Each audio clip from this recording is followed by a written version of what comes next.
राजीव सिंगला हूँ। मैं एक एंडोक्रिनोलॉजिस्ट हूँ, मतलब एक हार्मोन विशेषज्ञ हूँ। कल्पवृक्ष द्वारका में मैं प्रैक्टिस करता हूँ। आज हम बात करेंगे इस विषय में, पीसीओडी के विषय में। मैं आपको एक एग्जांपल देता हूँ। एक 20 साल की लड़की है जिसका वजन होना चाहिए 60 किलो, बट उसका वजन 85 किलो है। पीरियड्स लेट आ रहे हैं और फेस पे हेयर्स हैं और साथ में मुहासे भी हैं। उसके माता पिता को डायबिटीज है। अब मेन प्रॉब्लम ये है कि वो लड़की ये चाहती है कि उसकी सारी की सारी प्रॉब्लम्स ठीक हो जाए। हम ये सोचते हैं कि पीरियड्स नहीं आ रहे, इस वजह से हमारा वजन इंक्रीज हो रहा है। उससे किसी ने सलाह दिया कि आप अपना टेस्ट कर लीजिए, एक इंसुलिन का टेस्ट कर लीजिए, एक शुगर का टेस्ट कर लीजिए, एक थायराइड का टेस्ट कर लीजिए। थायराइड का टेस्ट तो नॉर्मल आया, लेकिन इंसुलिन उसमें बढ़ा हुआ था। तो उसको बताया गया कि आपका इंसुलिन बढ़ा हुआ है, जिसकी वजह से आपका वजन बढ़ रहा है। अब प्रॉब्लम ये है कि हमें ये समझना है कि उस इंसुलिन को कैसे कम करना है, या वो क्या वाकई में इंसुलिन बढ़ने की वजह से वजन बढ़ रहा है, या पीरियड्स ना आने की वजह से वजन बढ़ रहा है। ये सब क्या है और इसका माता पिता के अंदर शुगर होने से क्या संबंध है। देखिए, ये जो सारी की सारी उस लड़की को प्रॉब्लम है, उसको हम एक प्रोसेस से एक ही तरीके से एक्सप्लेन कर सकते हैं। हमें ये समझना है कि जिन भी फैमिलीज के अंदर, परिवारों के अंदर शुगर की या फिर ज्यादा वजन की, ओबेसिटी की हिस्ट्री होती है, उस परिवार के जो बच्चे हैं उनको आगे चल के लाइफ में शुगर होने का जो चांस है वो बहुत ज्यादा रहता है। ऐसा नहीं है कि सबको होगा, लेकिन उनका चांस ज्यादा रहेगा एज कंपेयर टू जिनकी फैमिली में ये सब हिस्ट्री नहीं है। इनका आपस में क्या कनेक्शन है? ये जो रास्ता है ये हमारे को वजन से जाता है। ऐसा क्यों होता है? ऐसा क्यों इसलिए होता है क्योंकि ये जो जीन्स है जो शुगर और वजन को कंट्रोल करते हैं, वो हमारे शरीर के मेटाबॉलिज्म को भी कंट्रोल करते हैं।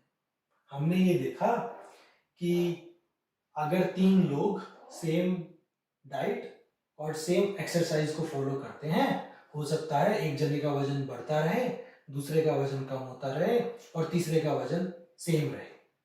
सो सेम डाइट और एक्सरसाइज पे अलग अलग इंसान का अलग अलग रिस्पॉन्स हो सकता है कि हमारा वेट तो बढ़ता ही जा रहा है, जबकि सेम डाइट पे किसी और का वजन कम होता जा रहा है।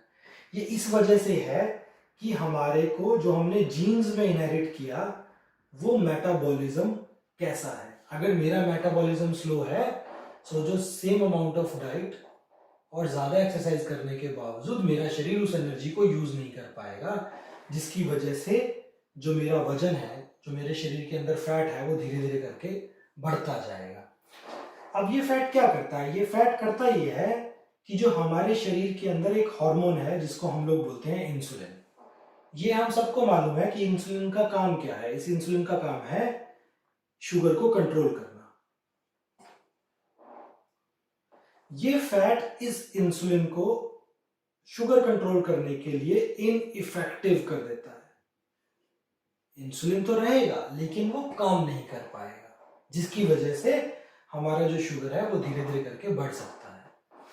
अब अगर हमारा इंसुलिन ठीक से काम नहीं कर पा रहा फैट की वजह से, तो शरीर क्या करेगा? शरीर ये करेगा कि अगर मुझे एक्स अमाउंट ऑफ इंसुलिन की जरूरत थी शुगर को कंट्रोल करने के लिए, शरीर सोचेगा कि अगर इतने से काम नहीं चल रहा तो थोड़ा सा और बढ़ा दिया जाए। तो शरीर इस इंसुलिन को 2x कर देगा या 4x कर देगा। तो जब तक तो शरीर के अंदर ज्यादा इंसुलिन बनाने की कैपेसिटी रहेगी, तब तक तो हमारा शुगर कंट्रोल में रहेगा। लेकिन जब ये कैपेसिटी लिमिट हो गई, तब हमारे शरीर के अंदर जो शुगर्स हैं वो धीरे धीरे करके बढ़नी शुरू हो जाएंगी।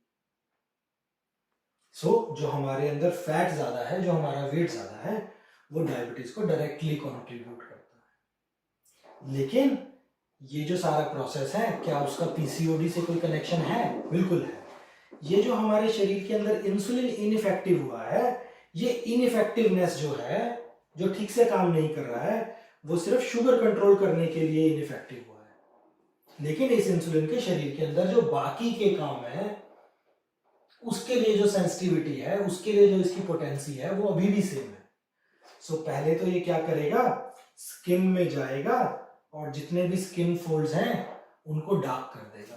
तो इसकी वजह से जो लोगों का वजन ज्यादा होता है, उन लोगों के जो स्किन है उसमें जो स्किन फोल्ड्स होते हैं वो डार्क होना शुरू हो जाते हैं, कि गर्दन में हो गया, अंडर आर्म्स में हो गया, फीमेल्स में ब्रेस्ट के नीचे हो गया।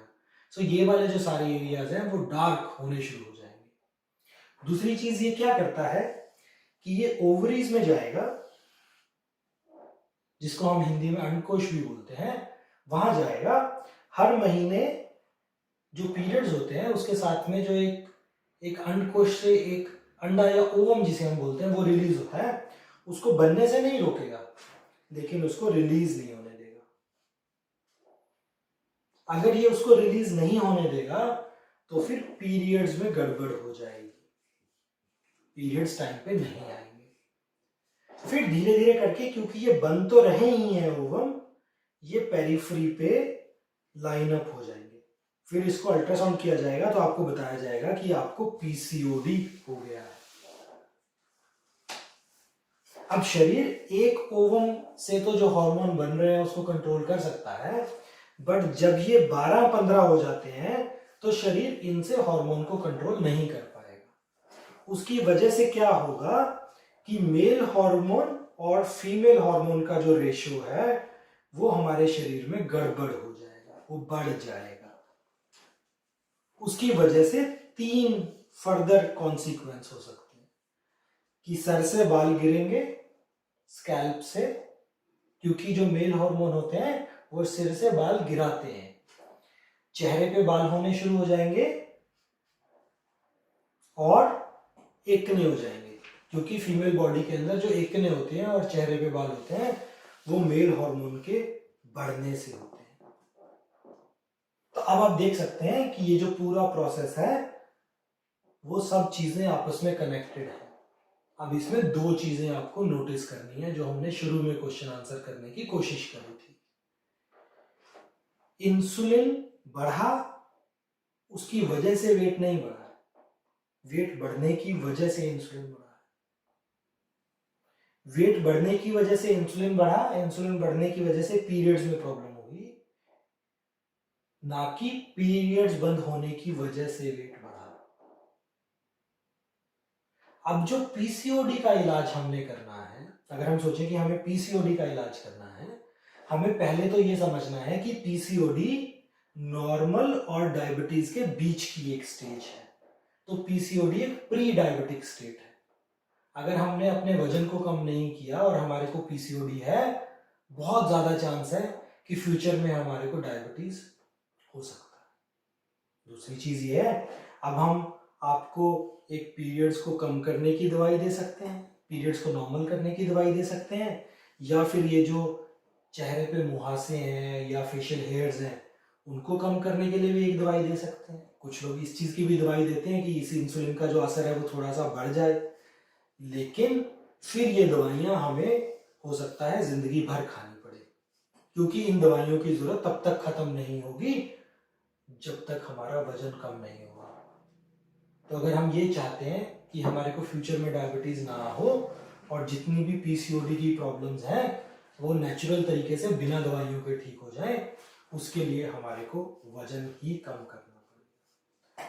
और वजन कम करने के लिए कोई भी स्टैंडर्ड डाइट या एक्सरसाइज आपको नहीं मिलेगी। हमारे को डाइट या एक्सरसाइज तो अपने शरीर के हिसाब से ही करना पड़ेगा। हो सकता है हमारे परिवार के बाकी 3 लोग हमसे ज्यादा खाते हैं, कम एक्सरसाइज करते हैं, फिर भी उनका वेट मेंटेन रहे। तो अगर हमारे को लगता है कि हम उनके बराबर डाइट खा रहे हैं, शायद हमारे शरीर को उससे कम की जरूरत है। लेकिन अगर हमने वजन कम कर लिया तो हमारे को बहुत लंबे टाइम तक दवाइयों की जरूरत नहीं